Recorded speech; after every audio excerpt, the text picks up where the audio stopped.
du Nord. Alors on est très fiers de vous accueillir pour une nouvelle réunion Investinov. Donc on est partenaire maintenant d'Investinov depuis 2017. C'est pour nous un moment important où on essaie de faire rencontrer des start-upers, des porteurs de projets avec des investisseurs, des business angels, toujours autour du thème de l'innovation. Alors peut-être juste vous rappeler que nous pouvons accompagner les entreprises dans le financement de l'innovation avec le prêt Innover Plus, qui est contre-garanti par le FEI et qui permet de financer justement des recrutements, enfin des choses qu'on ne finance pas toujours de manière classique en banque. Donc on se retrouve aujourd'hui, on se retrouvera encore en décembre, et puis surtout je voulais vous annoncer également que nous allons lancer une soirée Investinov sur Amiens, donc on va un petit peu plus loin que sur la métropole lilloise, avec 2 pôles de compétitivité, Itera et Amiens Cluster. Et ça sera début février, le 8 février 2023. Voilà, donc on en est très heureux aussi de grandir et de pouvoir aussi accompagner des entreprises sur tout le territoire des Hauts-de-France. Je te passe la parole. Merci Stéphanie. Donc ce soir, nous avons 4 entrepreneurs qui vont nous présenter leurs projets, leurs ambitions. Le format est habituel, 7 minutes de pitch, 7 minutes de questions-réponses. Vous avez sur les chaises normalement un numéro sur lequel vous pourrez poser par SMS vos questions. Et on espère tous que cette soirée va leur porter chance et qu'ils trouveront donc de quoi développer leur projet. La soirée est animée par Yannick Boucher, qui est chef du service économique à la Voie du Nord. Yannick, c'est à toi. Eh ben merci. Bonsoir. Vous savez comment le financement de l'innovation est cardinal, crucial pour l'amorçage et le développement des startups. Vous savez aussi qu'on a multiplié par 3 le nombre de startups dans cette région ces 5 dernières années. Donc il y a vraiment un écosystème important pour l'innovation. Et vous faites vraiment partie de ceux qui sont capables et qui ont envie aussi d'accompagner tous ces porteurs de projets. Vous allez voir, on va être dans des univers très différents. Ce soir, on va être dans l'alimentation, un sujet un peu grand public, un peu plus que les autres. Il y a 2 projets santé et un projet sur la publicité. Vous verrez, c'est très intéressant aussi. Ils sont là, ils s'affichent. Il y a beaucoup d'énergie. Il y en a un qui pitch pour la première fois. Je vous dirai pas lequel. Comme ça, ce sera à vous de voir. Mais ils ont été bien briefés. On remerciera les partenaires dans quelques minutes. Mais on va rentrer dans le vif du sujet en accueillant, s'il vous plaît, Philippe Schmitt pour Philolab. Philippe, merci de nous rejoindre.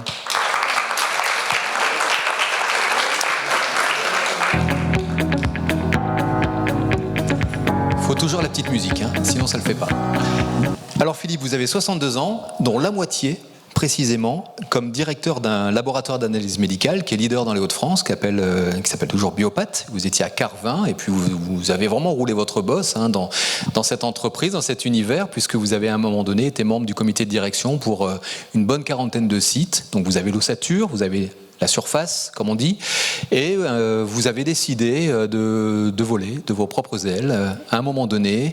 Ça se passe devant une machine à café, comme dans l'émission de télévision bien connue. C'est une histoire vraie. Voilà, et vous rencontrez un ami qui est infirmier libéral depuis 31 ans. Il est dans la salle, c'est Carlo. Carlo, on lève la main au premier rang. Voilà, Carlo Fantini, et une histoire d'amitié qui se traduit aujourd'hui par une association pour Philolab. Alors Philolab, c'est écrit dessus, c'est tracer, acheminer les échantillons médicaux en toute sécurité. Il y a les petites mallettes qui sont derrière. Vous verrez, c'est une très bonne idée et qui, on l'espère, sera fructueuse. Vous avez la parole pour nous présenter, j'oublie, vous êtes accéléré à Eurasanté et vous êtes 4 aujourd'hui. Vous présenterez l'équipe tout à l'heure. Allez-y, vous avez 7 minutes. Merci, bonsoir à tout le monde. Je suis ravi de présenter Philolab. Alors, Philolab, ça vous parle à tous. Tout le monde ici a fait une prise de sang. Et chaque fois qu'on fait une prise de sang, on en attend légitimement un résultat juste. Or, une prise de sang sur 2 est réalisée par un infirmier ou une infirmière au domicile du patient.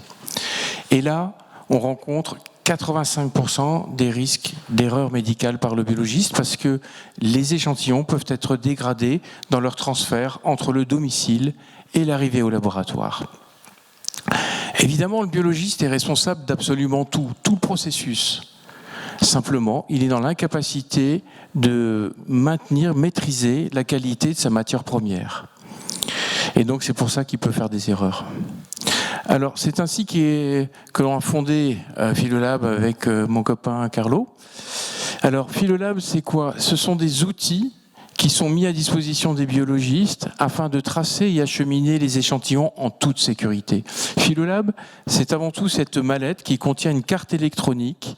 Cette carte électronique va inscrire sur un simple timbre RFID qui accompagne chaque prélèvement des données en continu, des données de temps, d'écoulement de temps et des données de température. Philolab, c'est...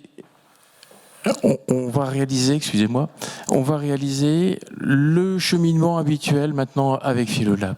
Un infirmier équipé, dans un premier temps, il va appuyer sur ce petit boîtier Philolab et en une fraction de seconde, il va transmettre sur le timbre RFID toute son identité complète, le degré d'urgence du bilan et aussi l'horodatage du prélèvement.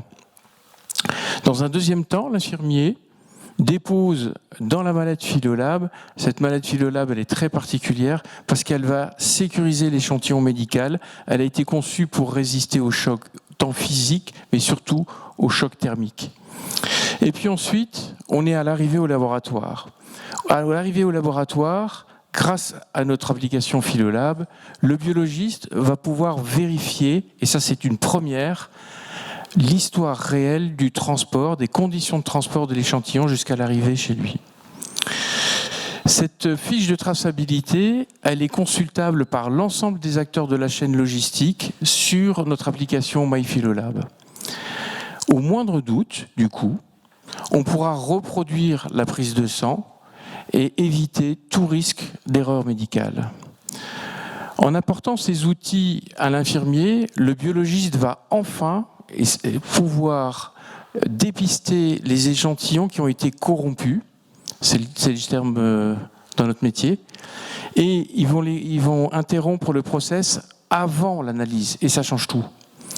Donc, le bénéficiaire, c'est le biologiste. D'une part, il va réduire fortement son risque juridique. Par ailleurs, il va éviter la redondance des contrôles d'analyse. Et puis surtout, il va éviter une tension avec ses préleveurs extérieurs, les infirmiers. Mais ces infirmiers, ce sont aussi ses apporteurs d'affaires. Alors au final, le biologiste va pouvoir valider en toute sérénité un résultat fiable. Alors on va parler rapidement de notre business model. Vous l'avez compris, notre client c'est le biologiste et c'est lui qui va utiliser nos outils, qui va les mettre à disposition des préleveurs. Le biologiste, il va payer 40 € la location de nos outils qu'il va mettre à disposition pour chaque préleveur. C'est 40 € par mois. Alors ce chiffre, il a été validé par nos premiers clients. Et je vais vous donner une illustration, c'est que lorsqu'un biologiste rend un résultat erroné, il est en capacité d'avoir un malus économique qui peut monter à 100 000 € par an. 100 000 € pourquoi? Parce qu'il va perdre un patient chronique, parce qu'il va perdre une infirmière qui chaque jour lui dépose du chiffre d'affaires, et dans le pire des cas, il va perdre la confiance d'un médecin prescripteur.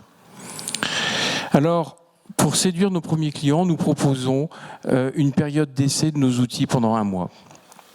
Nous adressons prioritairement les plus gros laboratoires, c'est-à-dire ceux qui font un chiffre d'affaires de plus de 50 millions d'euros. Il faut savoir qu'en Europe, les laboratoires doivent équiper 620 000 utilisateurs potentiels. Alors, 620 000 utilisateurs, ça représente 240 millions d'échantillons convoyés tous les ans. Le marché européen pèse pour Philolab 300 millions d'euros. Alors, un petit peu d'histoire sur Philolab, très rapidement. En 2018, nous avons créé nos outils grâce au soutien de la BPI. En 2019, nous avons réalisé 10 000 tests sur le terrain. En 2020, nous avons réalisé une preuve de concept en collaboration avec les laboratoires Serballiance. Et puis, en 2021, et ça a été une année difficile parce que tout le monde l'a en tête, c'était la crise maximale dans le Covid, eh bien, on a réussi à venir au marché et réaliser un chiffre d'affaires de 350 000 €. Alors, aujourd'hui, nous avons 5 clients dans les Hauts-de-France. Parmi ces clients, il y a des filiales de grands groupes européens. On peut considérer que tous les voyants sont au vert désormais pour faire de l'année 2023 notre développement sur l'intégralité de la France. Et ensuite, naturellement, nos clients sont présents sur différentes frontières européennes. Donc, naturellement, nous allons investir l'Europe. Et ensuite, nous allons venir sur le marché africain en commençant par les pays du Maghreb. Voilà pour notre développement commercial. Alors, aujourd'hui, donc, nous levons 1 500 000 €. 800 000 sont déjà sécurisés. L'usage de ces fonds aura 3 destinations. La première destination des fonds, ça va être d'augmenter notre force commerciale et aussi l'équipe de nos Customer Success Managers. En deuxième lieu, nous allons optimiser notre marketing ainsi que notre communication. Et en troisième lieu, nous allons consacrer une poursuite de notre R&D. Je vous rassure, tous nos outils sont aboutis, mais simplement, on va souhaiter améliorer encore notre parcours client et ça sera notre leitmotiv pour la suite. Alors pour l'équipe, comme le disait gentiment Yannick, j'ai dirigé un laboratoire d'analyse médicale pendant 30 ans et dans mon groupement, j'étais plus particulièrement chargé du développement commercial. Je me suis donc associé à Carlo. Carlo, il a fondé un cabinet de 10 infirmiers qu'il a managé pendant toute sa carrière. C'est comme ça qu'on a fait connaissance.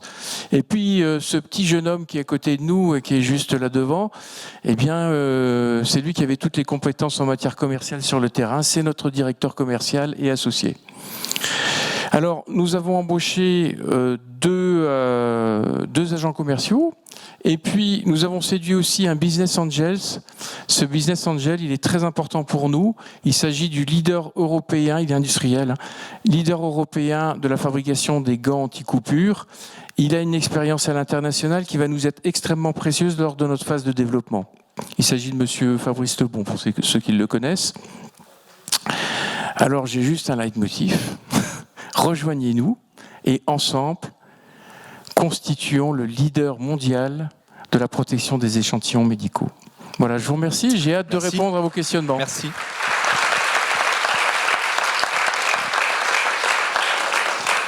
J'ai cru que vous n'arrêteriez pas de parler. Ah, excusez-moi. Pas de souci. J'ai pas dépassé le timing ? Oh, c'est pas grave. Bon. On vous pardonne. Désolé. Un petit mot sur la solution, en fait, parce que l'idée, c'est de ne plus perdre d'échantillons. Est-ce que c'est évalué, ça ? Est-ce que c'est mesuré ? Est-ce qu'on est capable de dire avant, sans votre système, on perd quoi ? Une analyse sur 3, sur 4 ? Ça dépend de... La grande difficulté, en fait, c'est des prélèvements, en fait. Oui, la grande difficulté, c'est de prendre connaissance d'une erreur d'analyse médicale. Et en fait, le médecin ne dépiste que les cas les plus aberrants, avec un envoi en hospitalisation, par exemple, et puis un contrôle qui est fait à l'hôpital, et là qui montre qu'il y a une problématique posée. Sur nos premières expérimentations, lorsqu'on a débuté nos premiers essais sur le terrain, évidemment, on a choisi des infirmiers extrêmement motivés, extrêmement recherchant la qualité. Et ce qui s'est passé, tout simplement, c'est que on a débuté en janvier, 80% d'anomalies sur le transfert des échantillons, 80%, et on a réduit ça en une semaine à 0. N'hésitez pas à poser vos questions par SMS, s'il vous plaît, que je me sente moins seul. Tout est permis, allez-y, il n'y a pas de problème. La concurrence, elle n'existe pas pour le moment pour ce type d'innovation. Alors évidemment, il existe beaucoup de solutions de traçabilité. Ces solutions, en fait, elles sont capables de tracer des groupes de tubes. En fait, on trace tout ce qui se passe dans un véhicule de laboratoire. Par contre, ces concurrents n'ont pas une technologie qui va leur permettre de faire le traçage individuel des échantillons. Ça, tout simplement parce que leur modèle économique ne le permet pas.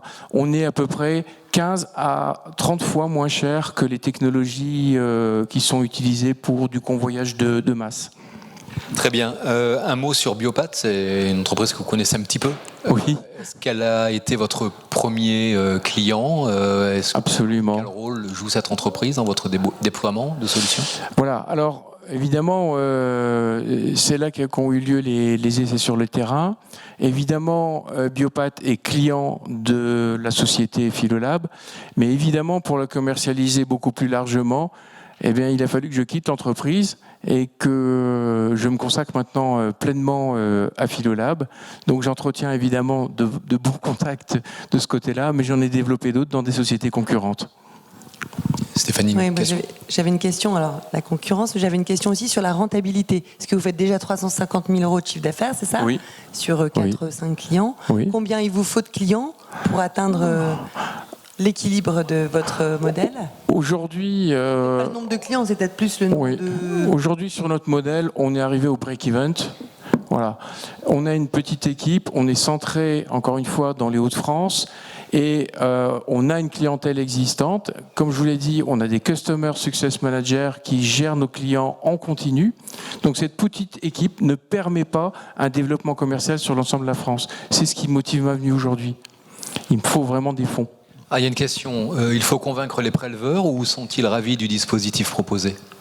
Alors, ça, c'est l'effet magique. Il faut savoir que Carlo et moi, on a cassé les pieds aux ingénieurs pour que notre dispositif se fonctionne en drop and collect. C'est-à-dire qu'il y a zéro effort pour les préleveurs. Alors, les préleveurs, ils sont convaincus sur deux aspects. D'abord, tous les préleveurs, comme les biologistes, cherchent à apporter la meilleure qualité à leurs patients en toute sincérité. Quand on leur apporte nos outils, ils ont la conviction qu'ils vont aller de l'avant. Donc ça donne la première motivation. Et la deuxième, c'est qu'il n'y a pas de frein. C'est que les gens sont formés en 5 minutes sur nos produits, les adoptent. Chaque fois qu'on a proposé notre produit jusqu'à présent, il a été pris en charge et 1 an, 2 ans après, il est toujours en fonction. Une autre question, où sont fabriqués les produits? Tous les produits sont fabriqués en France. Les cartes électroniques sont fabriquées dans le nord de la France et les caissons sont fabriqués par une entreprise à Nantes. Avant, c'était quoi le système? C'est la petite glacière avec le logo, logo du laboratoire? Je ne voudrais pas effrayer tout le monde, mais en gros, chaque préleveur improvise plus ou moins sa solution. Les laboratoires, bien entendu, proposent des solutions. C'est de la glacière de camping avec logoté au nom du laboratoire. Mais c'est de la glacière de camping aujourd'hui qu'on utilise. De temps en temps, un sac isotherme. Avec des soucis de température, donc forcément très important. Voilà. Ça, on sait que, en fait, ce sont des systèmes qui très rapidement laissent passer le chaud, le froid. C'est vraiment pas des systèmes suffisamment performants. Et les problèmes ont lieu à quel moment? Au moment du transport, j'imagine? Oui, alors essentiellement lors de l'entreposage dans le véhicule de l'infirmier ou de l'infirmière. Classiquement, l'infirmière commence tôt le matin. En hiver, le véhicule est très froid. Elle a le sentiment vite d'avoir une bonne température dans le véhicule, mais en réalité, c'est simplement la soufflerie qui la réchauffe, elle. Sur le siège passager où elle stocke sa petite mallette, eh ben, il fait des températures extrêmement basses. Le pire étant le stockage sur les parties arrière du véhicule. Allez, il nous reste 30 secondes. Le SAV par qui? Et une autre question sur des exemples d'erreurs médicales. Alors, très vite, le SAV, c'est nous qui le faisons, puisqu'on loue le matériel. Donc, c'est tout simple. Quand il y a un dysfonctionnement, on change, on fait un échange standard. Et puis, mais c'est des événements relativement rares. D'accord. Et des exemples d'erreurs médicales alors, je vous en donne une seule. C'est un exemple dédié aux hommes. Dans la recherche d'un cancer de la prostate, ce qui est une analyse qui est extrêmement fréquente, on dose des PSA. Une PSA, il faut savoir qu'elle diminue, quand elle est en dehors du corps humain, elle diminue à partir de 6 heures de stationnement. Si on reçoit un échantillon qui a été prélevé très tôt le matin et qu'on le reçoit en milieu d'après-midi, quand on n'a pas conscience de l'horaire de prélèvement, artificiellement, ce taux va baisser. Conséquence, le médecin n'est pas mis en alerte parce qu'on a un taux qui est normal, alors qu'en réalité, il est pathologique. Ce qui fait qu'il vous donne rendez-vous 1 an plus tard pour faire le contrôle. 1 an plus tard, c'est 1 an de perdu. Merci, Christian. Merci beaucoup. Alors, je vois qu'on a eu plein de questions. Donc, pendant le cocktail, vous pourrez continuer à poser vos questions à Philolab. Moi, je m'en permets une. Je vous en prie. Vous avez parlé tout à l'heure de Biopat, vous venez de Biopat, de quelques grands noms de groupes de biologie, les Innovi, Cerba, Eurofins et autres. Oui. Est-ce que vous avez des contacts avancés avec l'un d'entre eux aujourd'hui? Aujourd'hui, notre principal client, c'est plutôt Cerballiance, qui se définit par des entités de filiales. Et donc, on travaille déjà avec 3 filiales du groupe Cerballiance. On a des contacts avec d'autres grands groupes. On est aussi présent chez Synlab. Mais tout ça dans les Hauts-de-France. On aimerait bien partager ça avec les autres régions. Très bien, merci beaucoup. Merci beaucoup, je pense qu'on peut l'applaudir. Merci Philippe.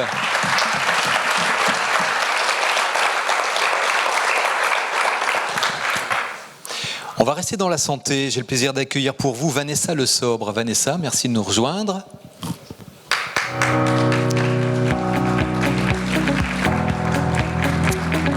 Pour la solution Loriot, pour Applis Médical, non, la société, Loriot étant la marque de votre solution. Alors vous nous venez de l'Oise, vous maîtrisez la chimie organique et les procédés industriels, vous avez également maîtrisé le marketing, la communication à l'occasion d'un master éco à l'ISG, l'école de commerce.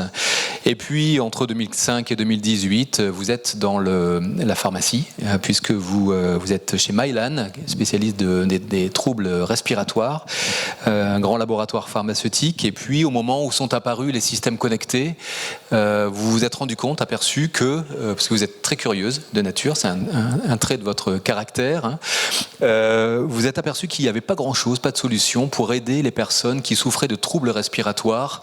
Et vous avez donc imaginez cette solution Loriot. Vous avez une flûte connectée qui est conçue pour la rééducation respiratoire avec du jeu, du ludique. Ça peut faire la différence. En tout cas, merci de nous la présenter. Vous avez 7 minutes. Bonsoir à tous, ravi d'être avec vous. 107 000 hospitalisations pour un coût de 700 millions d'euros. C'est ce que coûtent les hospitalisations à la sécurité sociale. Cette image, vous la connaissez bien, mais là, ce soir, je ne vais pas vous parler du Covid, je vais vous parler de l'insuffisance respiratoire. L'insuffisance respiratoire regroupe des pathologies comme l'asthme sévère, la bronchite chronique, la mucoviscidose et d'autres maladies rares. Sophie, à 49 ans, elle se retrouve aux urgences parce qu'elle n'a pas fait sa rééducation respiratoire. Elle a vu son pneumologue au mois de septembre. Il lui a dit « Il va falloir que tu prennes un verre d'eau, une paille et que tu souffles pendant 20 minutes chaque jour dans ce verre d'eau. » Elle a commencé à le faire pendant une semaine et puis au bout de la semaine, elle en a eu un petit peu marre parce qu'il faut bien être d'accord avec elle. C'est un peu chiant pour ne pas employer un mauvais mot. Et donc, voilà, comme elle, il n'y a que 10% des patients qui pratiquent de la rééducation respiratoire. Donc nous, on a voulu créer une solution qui permette cette adhésion en apportant du ludique. Donc il s'agit d'une flûte connectée à des jeux vidéo sur application mobile et ça va permettre de rendre la rééducation plus efficace. Donc, 3 fonctionnalités sur cette application mobile. La première, c'est de s'entraîner, parce qu'on ne sait pas souffler. Voilà, on souffle, on sait respirer, mais on ne sait pas souffler pour faire sa rééducation.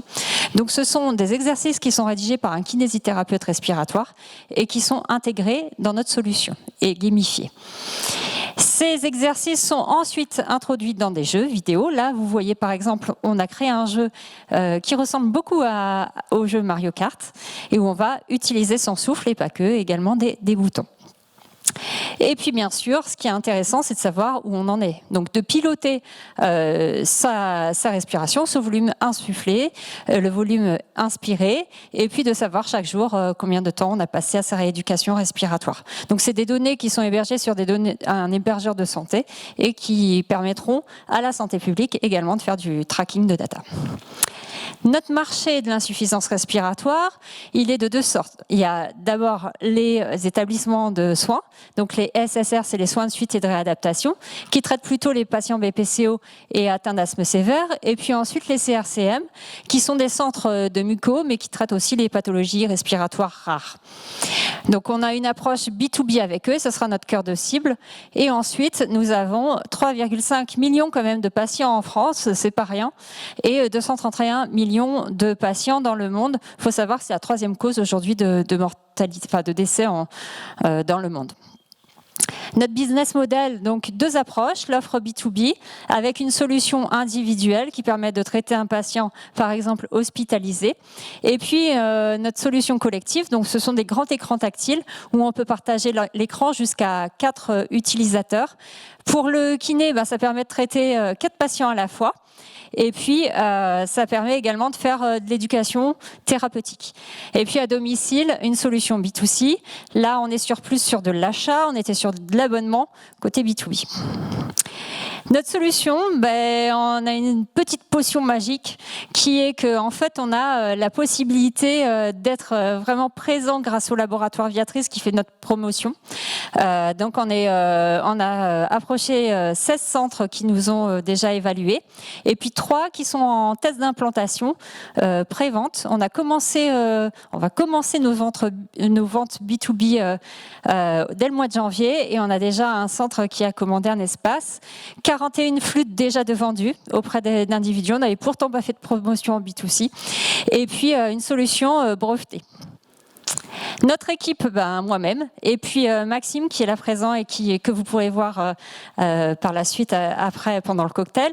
Maxime est ingénieur de centrale Supélec et puis une équipe de développement interne, du réglementaire, un board médical avec un kinésithérapeute qui nous fait le plaisir aussi d'être là ce soir, donc vous pourrez aussi lui poser des questions davantage médicales, et puis des pneumologues et nos mentors qui font partie du réseau Entreprendre Picardie. Aujourd'hui, nous avons finalisé l'industrialisation de notre flûte. Elle est prête à la commercialisation. C'est un dispositif médical de classe 1. On veut passer en dispositif médical de classe 2 de manière à transformer notre outil en outil de diagnostic et permettre de plus fortes allégations au niveau médical. Et pour cela, on va être accompagné par une structure qui va nous permettre de rédiger l'étude clinique qui va bien et d'obtenir le remboursement et par la suite d'ouvrir notre marché aux jeux en réseau et au tracking de data. Donc la structure, j'y viens. Il s'agit du Digital Medical Hub. Le Digital Medical Hub, c'est un accélérateur d'innovation qui est intégré à la PHP. Et donc, on va avoir 3 possibilités de remboursement. La télésurveillance. Il faut savoir que la loi de santé et de finances 2023 va ouvrir les portes à la télésurveillance des maladies chroniques. Donc, ça va permettre un financement et un remboursement de la télésurveillance de ces pathologies. J'allais dire le chemin classique, c'est d'être sur les listes des prestations remboursées, donc LPPR, un remboursement classique, et les forfaits innovation pour tout ce qui est numérique. On est très ambitieux, mais pas tant que ça en fait, ça peut être énorme, 42 millions, c'est ce qu'on vise en 2026. Mais il faut savoir que si on est remboursé, bien sûr, on va augmenter notre chiffre avec le B2C. Donc pour l'instant, nous on a vendu 18 000 euros de flûte. On aura un équilibre courant 2025 et puis on va avoir un MRR grâce à nos abonnements qui vont passer de 12 000 à 290 000 euros par mois et une marge qui est la marge sur la flûte qui va également progresser parce qu'actuellement il y a des ruptures de composants électroniques, on les paie pas au même prix et on aura une baisse de notre coût de revient. Donc on demande une levée de fonds ce soir avec 250 000 euros de sécurisé et une levée de fonds de 1 million d'euros en equity. On est déjà en contact avec quelques réseaux de BA et pour tout ça, financer l'étude clinique et le recrutement de développement complémentaire et de business. Je vous remercie de votre attention et puis si vous voulez participer à l'avenir de la rééducation respiratoire, je vous encourage à nous rejoindre. Merci.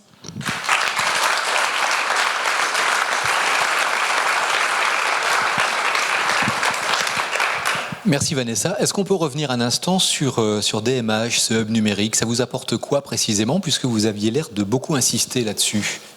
Le Digital Medical Hub, c'est une structure semi-privée, semi-publique qui a été créée au sein de Hôtel Dieu à PHP. Et donc, j'en profite pour afficher nos partenaires. Et cette structure, en fait, elle est composée de chefs de service, des anesthésistes réanimateurs, des chirurgiens de tout ordre, et puis également des anciens de la Haute Autorité de Santé et du Comité économique des produits de santé. Donc c'est vraiment très bien d'être accompagné par cette structure qui ne sélectionne que 3 à 4 projets par an, de manière à vraiment, leur objectif, clairement, c'est de nous amener jusqu'au remboursement. Donc ils n'en prennent pas beaucoup, ils montent le modèle de l'étude clinique pour arriver au remboursement. Vous ne partez pas seul, la solitude du dirigeant, c'est pas pour vous. Vous avez mentionné rapidement le réseau Entreprendre Picardie, vous êtes aussi bien accompagné, on voit quelques partenaires, mais bien accompagné par des partenaires locaux, régionaux. Exactement, oui, on a commencé notre aventure au sein du CHU de Lille. On a participé au Respiraction fin 2019 et en fait est venue l'idée de créer cette flûte. C'était un besoin patient qui était vraiment ressenti. Il n'y avait rien qui existait au niveau de la rééducation respiratoire, ne serait-ce que, vous l'avez vu, un système de verre d'eau, de paille, parfois des boules que l'on soulève, mais rien de bien plus. Et donc il y a le CHU de Lille, on est aussi beaucoup en lien avec le réseau, un réseau de structures sur Amiens. C'était un hackathon en 2019. C'était un hackathon, au CHU de Lille. Oui. Un hackathon, voilà. On a compris que la levée de fonds était stratégique pour vous, pour vous permettre de pouvoir diagnostiquer en fait vos résultats. C'est vraiment quelque chose de décisif, le diagnostic, dans votre modèle économique. Alors, oui, et il y a en fait avec notre solution, il y a beaucoup de choses que l'on peut mettre en place. Donc, le Digital Medical Hub va nous aider à sélectionner le meilleur critère qui soit pour obtenir le remboursement. Parce que quand on monte une étude clinique, il faut choisir un critère principal. Il peut y avoir des critères secondaires, mais voilà, on va se baser par exemple sur l'efficacité de la rééducation respiratoire. Ça, c'est un critère. Donc, est-ce que mon outil est efficace? On va le comparer avec d'autres outils existants, puis on va prendre la mesure à l'instant T0 et puis prendre la mesure à l'instant T plus 3 mois ou T plus 6 mois selon la durée de l'étude. Et ça va nous permettre en fait de dire, ma solution, elle est plus efficace ou au moins égale aux autres solutions existantes, donc je porte au remboursement. Et donc, comme nous, on a plein de fonctionnalités dans notre système, va falloir balayer tous les critères que l'on pourrait mettre en avant pour avoir le meilleur critère et obtenir le remboursement. Donc ça peut être du diagnostic, ça peut être le TC suivi à distance, ça peut être énormément de... Justement, il y a une question intéressante. La solution est-elle utilisable pour d'autres pathologies? Parler de fonctionnalité. Oui. Ou en prévention. Exactement. En fait, là, j'ai parlé du marché de l'insuffisance respiratoire parce que c'est le marché principal, c'est le marché qui nous vient en tête de prime abord. Ensuite, il y a tout ce qui est neuropathie, neuromusculaire. Les patients neuromusculaires qui sont en fauteuil roulant ont besoin d'avoir une rééducation respiratoire parce que comme ils sont avachis dans leur fauteuil, il faut qu'ils puissent avoir une tonicité respiratoire. Donc on a déjà participé aux journées du Téléthon au mois de juin dernier. On est aussi sur la HTA pulmonaire. Alors là, on fait x2 sur le nombre de patients concernés. Il y a la Covid, post-Covid, c'est de la rééducation post-chirurgicale.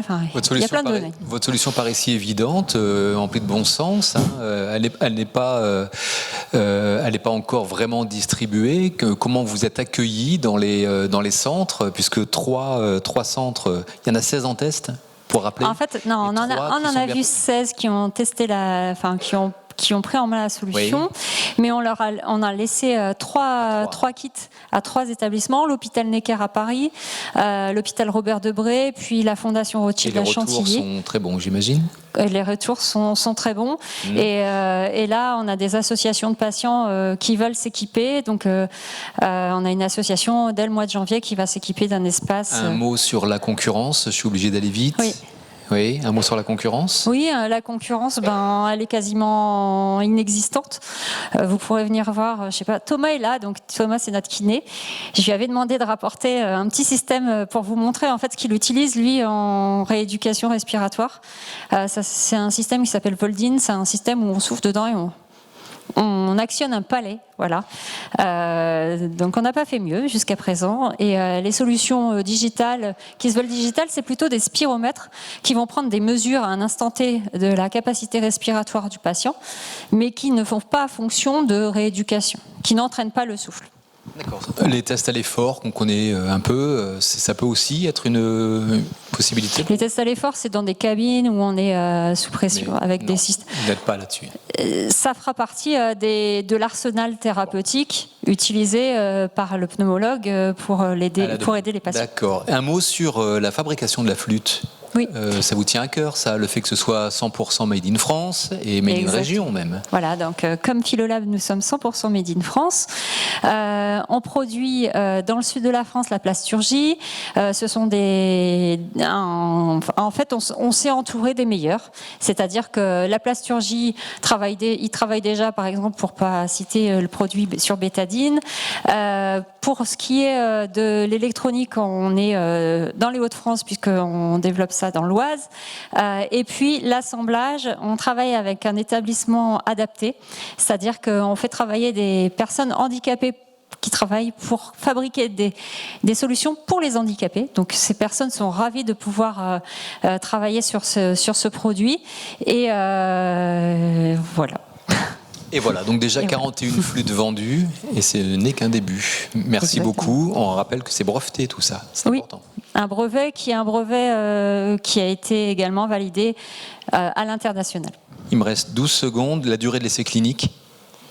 On va voir. Ça va dépendre de notre critère et le Digital Medical Hub statuera et nous conseillera. En fait, c'est toujours nous qui prenons la décision finale, mais ils seront de bons conseils, je pense. On vous souhaite bon vent. Merci. Bon merci. Du souffle. Merci. Et on peut vous applaudir, en effet.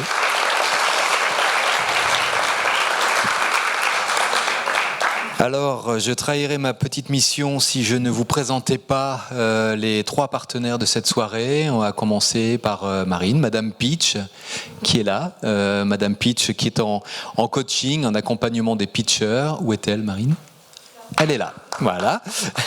Merci. C'est vrai qu'on n'imagine pas, mais pitcher 7 minutes, l'histoire de toute une vie, c'est pas simple. Et Julien Meunier pour KPMG. Julien, où es-tu ?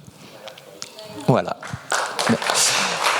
Julien, tu accompagnes les porteurs de projets, des conseils sur la levée de fonds, sur le business plan, sur le business model. Enfin voilà, c'est le monsieur technique des porteurs de projets et c'est très très utile. Et puis le cabinet Pignon-Lebray qui accompagne les porteurs de projets après la soirée, lorsqu'ils sont en contact ou doivent être en contact avec des investisseurs, avec des BA. On va changer complètement d'univers. J'ai le plaisir d'accueillir Nicolas Dubus pour Pleiades.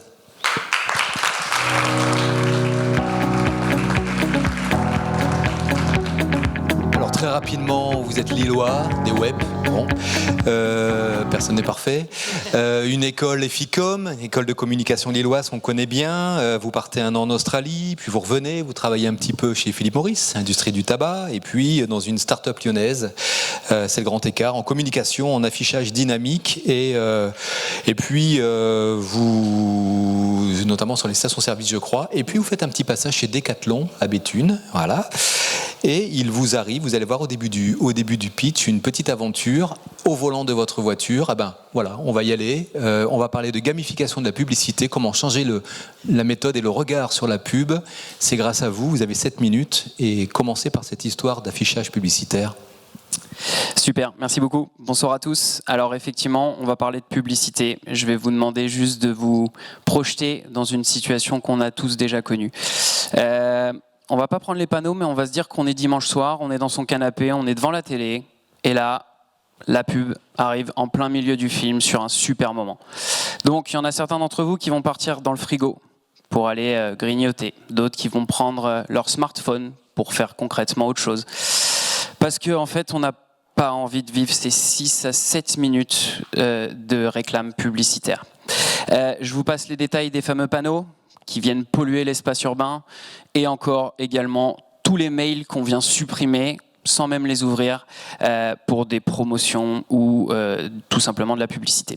Alors je vous rassure, vous êtes totalement normaux comme moi, parce que je voulais vous alerter sur ce chiffre. 8000. Chaque personne ici est exposée à 8000 messages publicitaires tous les jours. C'est un message toutes les 7 minutes et c'est 5 fois plus qu'il y a 40 ans. J'aimerais vous attirer également votre attention sur un autre chiffre, et je ne sais pas si vous savez, mais en France, c'est 7 personnes sur 10 qui déclarent favoriser une marque qui leur offre une expérience dite gamifiée. Alors, la gamification, qu'est-ce que c'est? C'est l'extraction de mécaniques de jeu issues des jeux de société ou des jeux vidéo à des fins d'engagement. Alors, c'est pour ça qu'avec mes associés, on a pensé à Playads. Alors, Playads, qu'est-ce que c'est? En tout cas, ce qu'on veut proposer, ça va être de permettre à nos clients d'engager et de mieux cibler leurs propres clients. Il faut savoir qu'on a échangé avec eux et ils ont des réels enjeux de recréer de la proximité, de l'interaction pour justement les engager davantage. De générer de la donnée qualifiée, le nerf de la guerre. En 2023, Google vient d'annoncer, c'est terminé, plus de cookies tiers. Les entreprises vont devoir être autonomes pour collecter leurs données. On ne pourra plus aller les acheter directement auprès de Google. Et enfin, faire du drive to store, grosso modo, faire venir les gens de chez eux en magasin. Pour vulgariser, Playads, c'est un peu le Canva ou un WordPress de la publicité. Ça se traduit par une plateforme SaaS qui va permettre aux professionnels de la communication de créer et de booster des campagnes de communication digitales et phigitales gamifiées en totale autonomie. Alors, voilà un exemple de ce à quoi ça pourrait ressembler dans le cadre d'une campagne digital pour un quiz. Mais j'aimerais attirer votre attention sur notre axe différenciant qui est celui-ci, le phygital. Alors je ne sais pas si ça vous parle le phygital, mais certains ont connu la folie de Pokémon Go.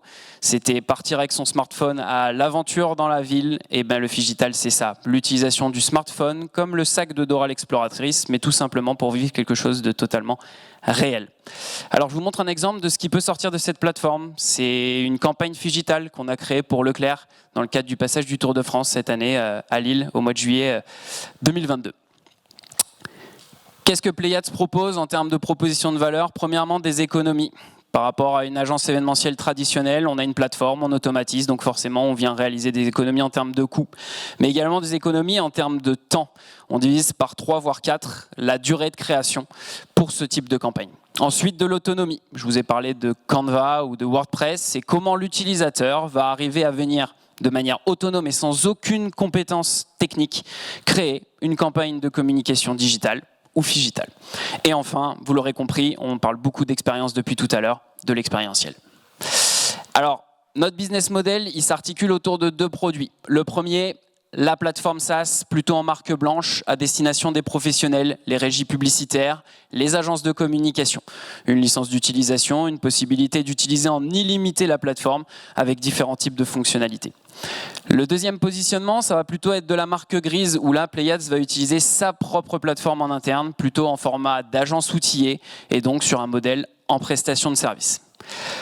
On va s'intéresser maintenant un petit peu au marché. Le marché, vous l'avez compris, on va principalement targeter les régies et les agences publicitaires, mais également d'autres secteurs d'activité comme ces 3 que vous voyez là. Le service, le retail, le divertissement. Et vous pouvez voir les différents clients avec lesquels on a déjà travaillé ou avec lesquels nous sommes en train de travailler pour la réalisation d'un chiffre d'affaires d'à peu près 110 000 € depuis mars 2022. Alors là, une équipe, et ça on en est hyper fiers, il y a le mot complémentaire dedans. Il faut savoir qu'au début on était 3, avec 3 pôles. Le commerce que je représente, l'opérationnel qui est représenté par mon ami d'enfance ici depuis 25 ans. On a commencé à jouer sur les bancs d'école avant d'en faire pour les autres. La technique, on a eu la chance d'avoir un CTO qui était une denrée rare à l'époque. Et enfin, Nicolas nous a rejoint depuis peu en tant que chef de produit. On a également 2 développeurs qui viennent d'intégrer le pôle de Bertrand, qui sont des développeurs full stack. Si on fait un petit point à date et un peu de projection, notre mission sur 2022, c'était d'accomplir 3 points. Le premier, c'est qu'on était un peu fou de vouloir faire de la pub un jeu. Et on s'est dit, il va peut-être falloir aller le tester, ce marché. Donc on a essayé avec différents clients, les retombées ont été plutôt bonnes. Et donc ça nous a permis d'aller, dans un premier temps, aller rechercher de la finance avec des dispositifs régionaux, pour ne pas les citer, au défi, avec la BPI, mais également la banque. Ce qui nous a permis de développer une première version de cette plateforme qui nous sera livrée au début novembre. On fait un petit point sur 2023 et c'est la raison pour laquelle je suis là aujourd'hui, c'est exactement pareil. On est en recherche de levée de fonds pour pouvoir accélérer, justement arriver sur une deuxième version de cette plateforme avec une ambition de la commercialiser à fin septembre 2023.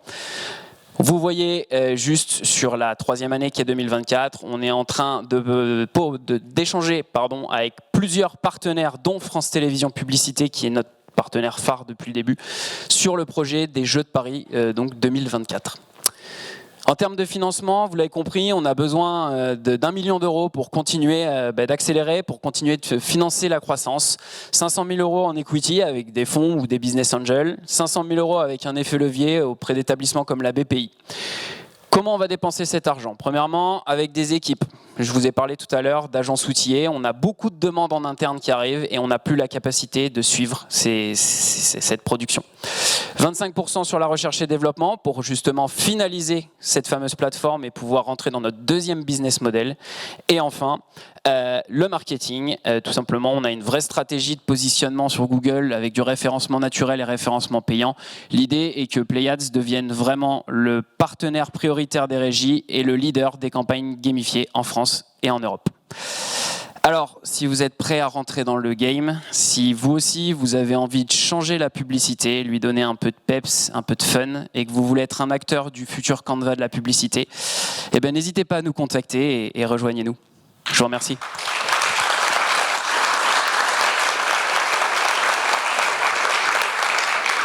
Alors le phygital, comme on dit maintenant, c'est une tendance de fond. C'est plus simplement la borne dans le magasin. C'est devenu complètement dynamique. On pense aux courses d'orientation, aux chasses au trésor. Vous êtes vraiment là-dessus. C'est ça qu'on doit imaginer avec vous. Exactement. Le phygital, pardon. Le phygital, c'est un mot qui vient d'Australie où des mecs ont décidé de se dire on va aller courir dans la rue et faire des jeux. En France, nous, on l'a très vite traduit par des bornes où on passe en caisse, on a un petit jeton, on le met, on tire, gagné, perdu. Bon, voilà. Ça a évolué effectivement aujourd'hui.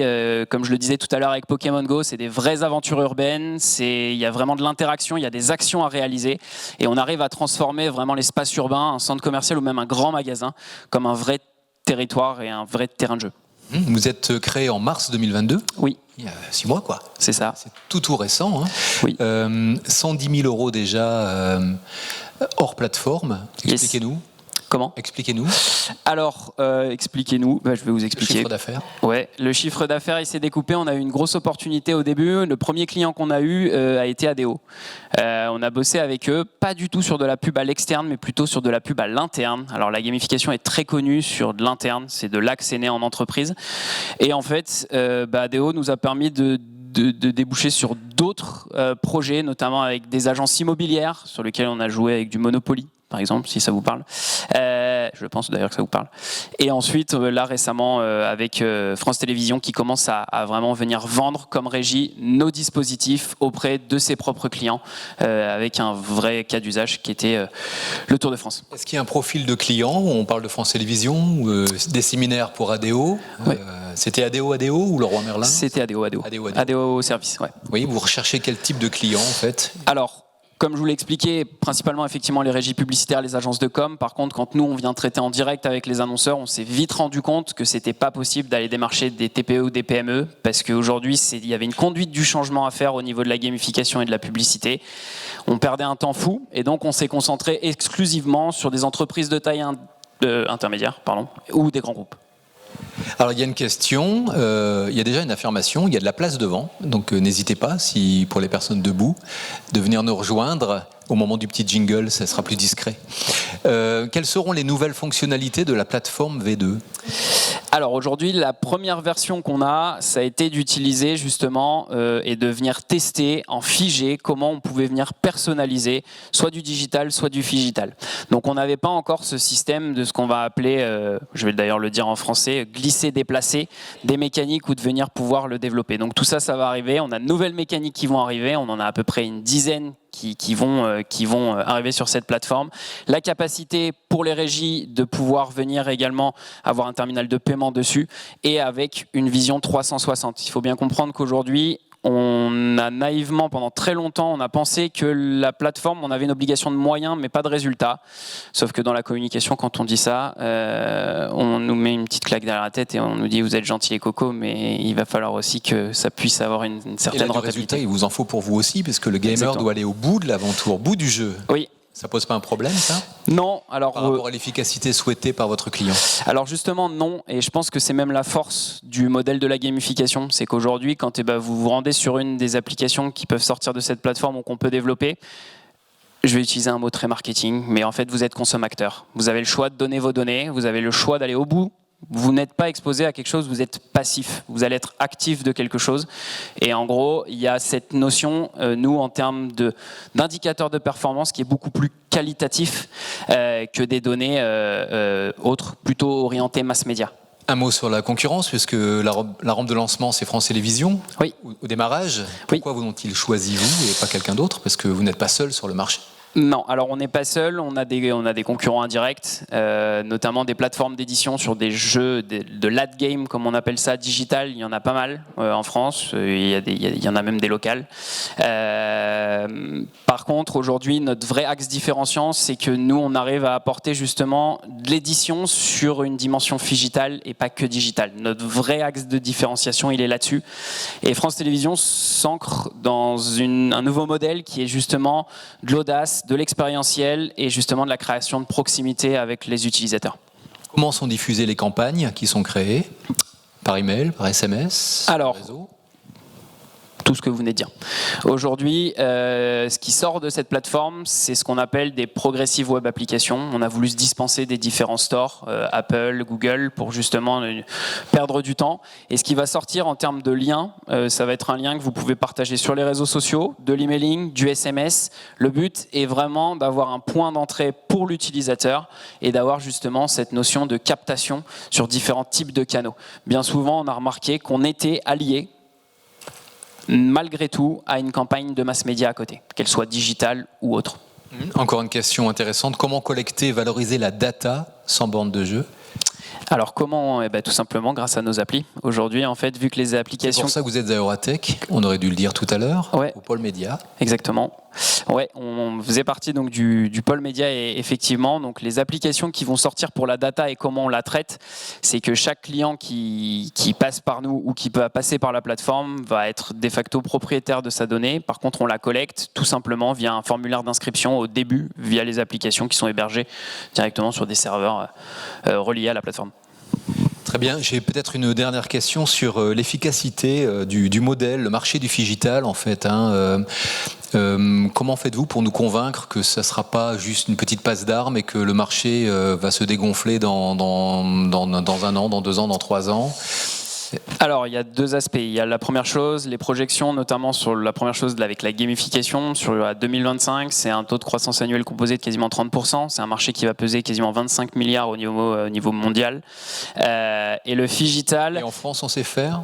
En France, sur la gamification? Culturellement, alors il y a une vraie conduite, je le disais tout à l'heure, il y a une vraie conduite du changement qui a à faire beaucoup moins dans les grands groupes, parce qu'il y a déjà cette dimension de serious game que les gens ont découvert, et donc beaucoup plus facile à démocratiser en entreprise. L'aspect phygital, en fait, les résultats d'une campagne phygital sont assez parlante. On va prendre l'exemple dont on parlait tout à l'heure du Tour de France. Il faut savoir qu'on a eu un taux de transformation de quasiment 30% par rapport aux participants.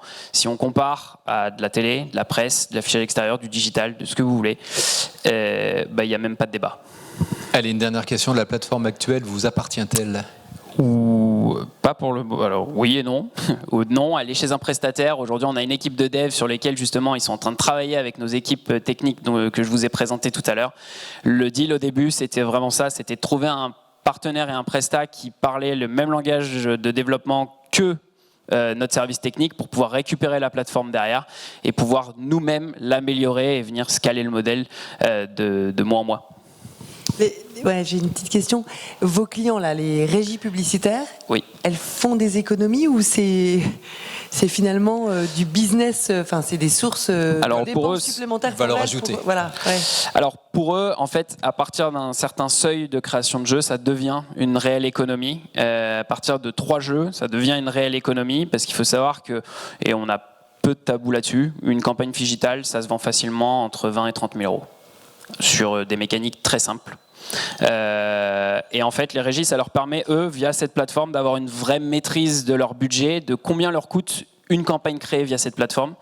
Et ça leur permet justement derrière de venir faire du business et d'avoir un vrai levier d'un point de vue héroïste. Tout simplement. Merci beaucoup. Merci beaucoup. On peut vous applaudir. Merci.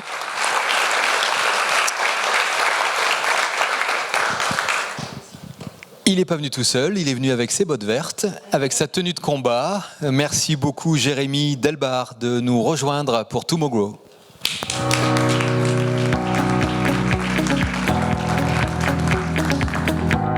Alors vous avez 28 ans, vous êtes originaire de Bailleul, bien de chez nous, ingénieur ICAM, très belle école, issu de l'apprentissage quand même, avec un BTS en automatisme.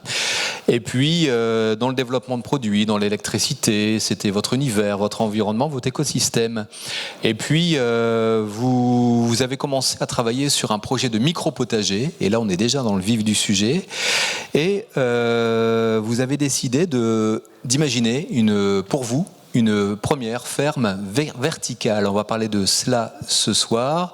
Vous avez 7 minutes pour nous présenter cette idée qui consiste à cultiver des plants. On va voir quelques images, c'est très nouveau.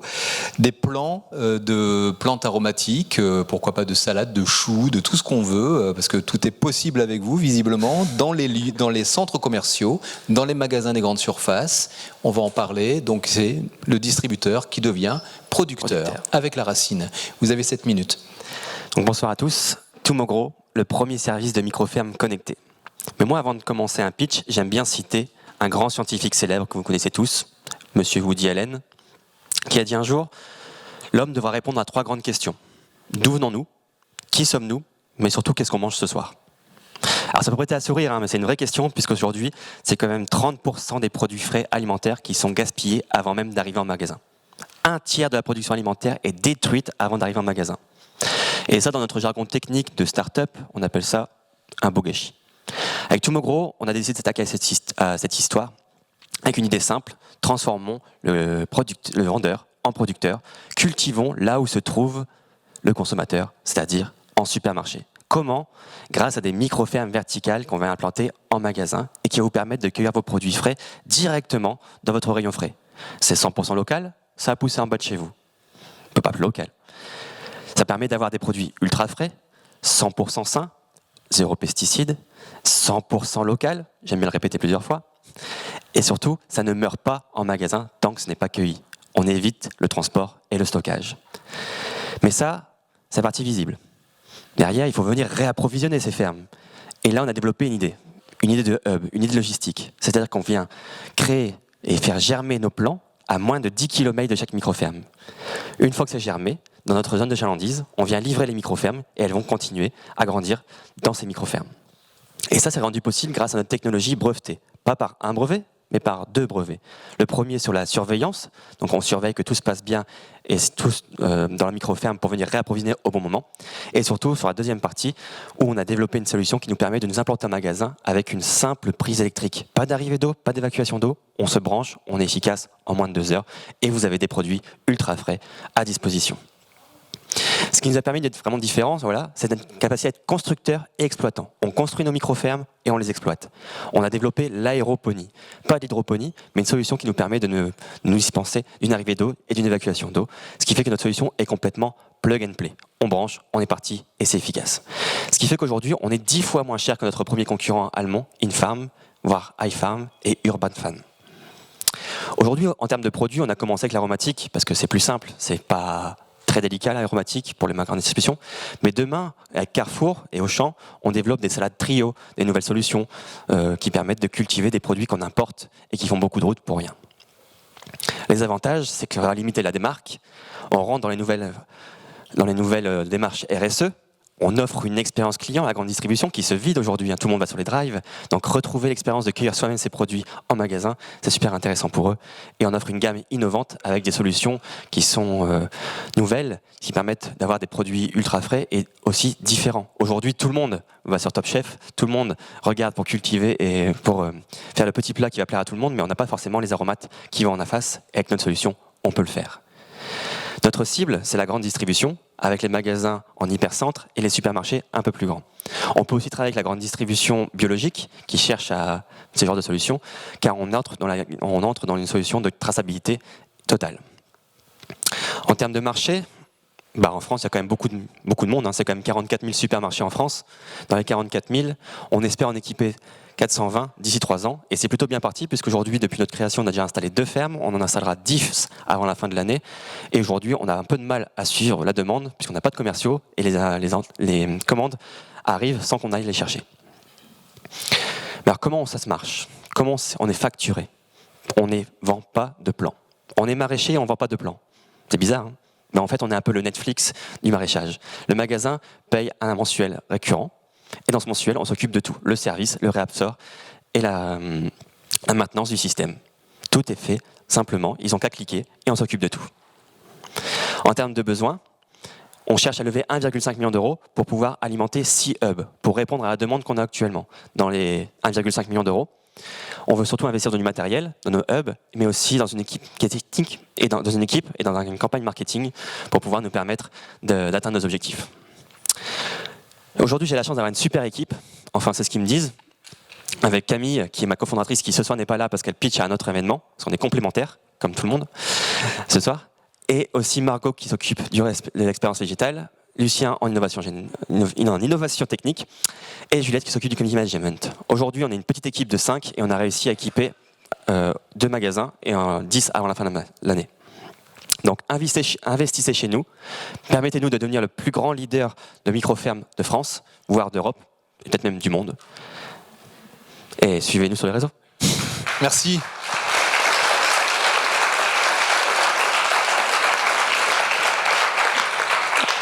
Alors je tiens à m'excuser parce que je parle très vite, mais c'est parce que je pense vite, en tout cas. C'est pas grave, on va poser plein de questions comme ça, et puis vous répondrez plus lentement, mais tout va bien, tout va bien.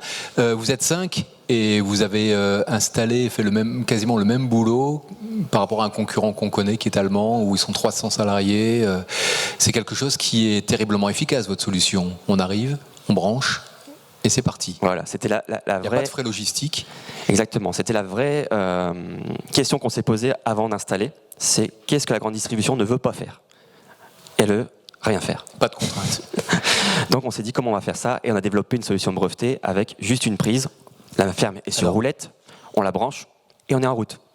Qu'on comprenne bien, un container qui est tout près d'un magasin, les plants poussent, vous êtes maraîcher, et ensuite on prend les plants avec leurs racines et on les installe sur une prise électrique. Ce sont des frigos, des armoires, comment vous dites? Nous on dit micro-ferme, mais ça peut vous aider à retenir. Voilà. Frigo. Ça ressemble à un grand frigo. On met combien de plants dedans? Alors un grand frigo actuellement c'est 240 plants.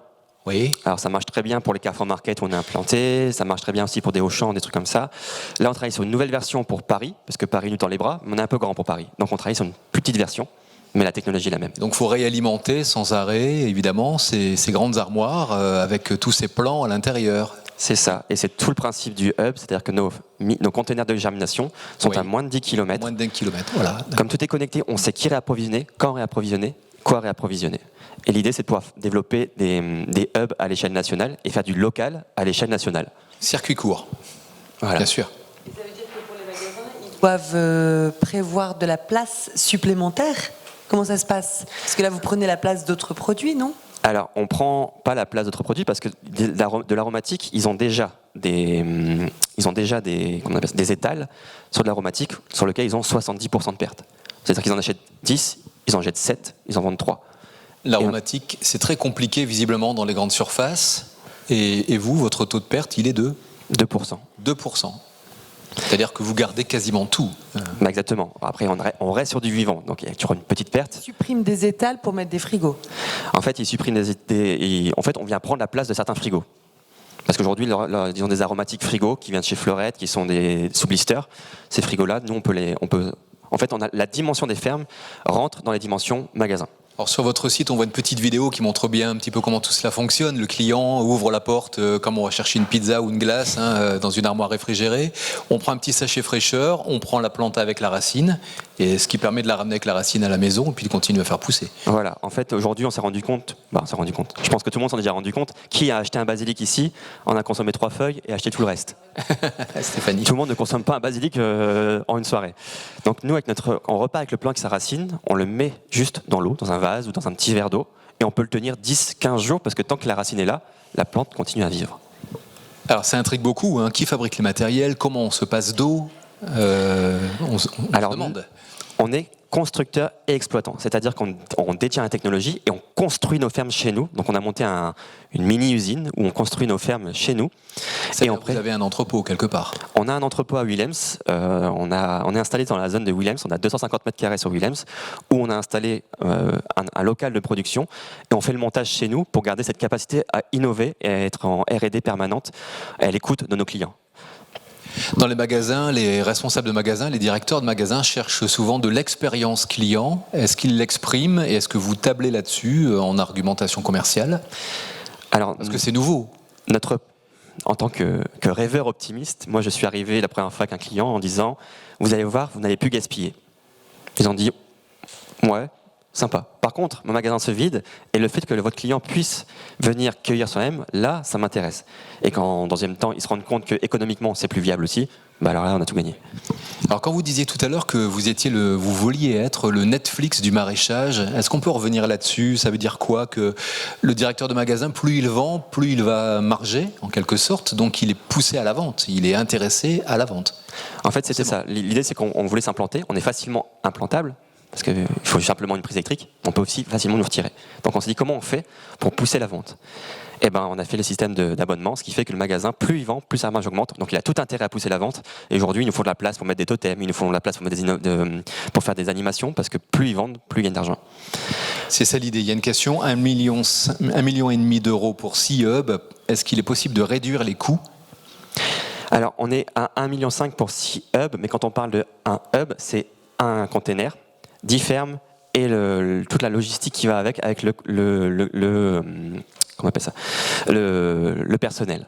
Aujourd'hui, nos concurrents directs, un container comme le nôtre, ils le construisent pour 150 000 euros. Nous, on le construit pour 15 000 euros. Par contre, après, on doit construire les fermes et on doit venir alimenter et gérer tout le système.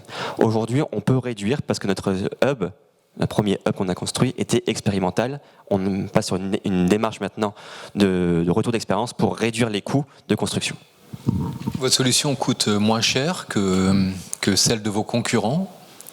Alors largement moins cher, hein. Comme on disait, notre concurrent en direct, c'est 12 000 euros de frais d'installation de sa ferme. En plus, il faut la splitter au sol, il faut une arrivée d'eau, une évacuation d'eau. Et nous, on est à 1 200 euros de frais d'installation. Donc on voit bien la différence. Hein. Comment faites-vous pour arriver à bientôt 4 millions d'euros de chiffre d'affaires en 3 ans? C'est pas trop optimiste? Alors, c'est peut-être optimiste. Bon, on est une start-up, hein. On veut viser haut, on veut gagner grand. Et aujourd'hui, au vu de la demande qu'on a sans commerciaux, on se dit qu'avec une équipe commerciale et les chiffres qu'on commence à engranger, on peut le faire. Alors, est-ce qu'on peut se projeter sur le chiffre d'affaires annuel d'une ferme, d'une micro-ferme? Alors, le chiffre d'affaires annuel d'une micro-ferme, ça peut aller jusqu'à 12 500 euros par an, juste pour une. Bien. Eh bien, merci beaucoup. Je n'ai plus de questions. Les salades, les trios, c'est parti. Vous disiez Auchan tout à l'heure, mais c'est pas encore tout à fait fait. Si. Alors, c'est en négociation.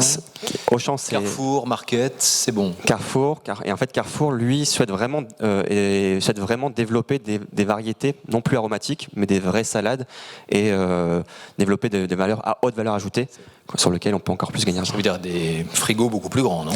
Non, c'est ça qui est intéressant avec notre technologie, c'est qu'on garde les dimensions, on va juste changer les bacs et on va réduire par 2 la capacité. Mais sur des salades, une salade Castelfranco, c'est 4,50 € en magasin. Donc ça commence à faire du chiffre. Très bien, ben merci beaucoup pour ce pitch. Merci. Nous en avons terminé. Je demanderai simplement à nos 4 porteurs de projet de ne pas oublier de nous rejoindre pour une photo souvenir. Merci à vous. Christian, peut-être le mot de la fin. Oui, le mot de la fin. Alors, merci à nos partenaires, merci à la Banque Populaire du Nord de nous accueillir toujours aussi chaleureusement.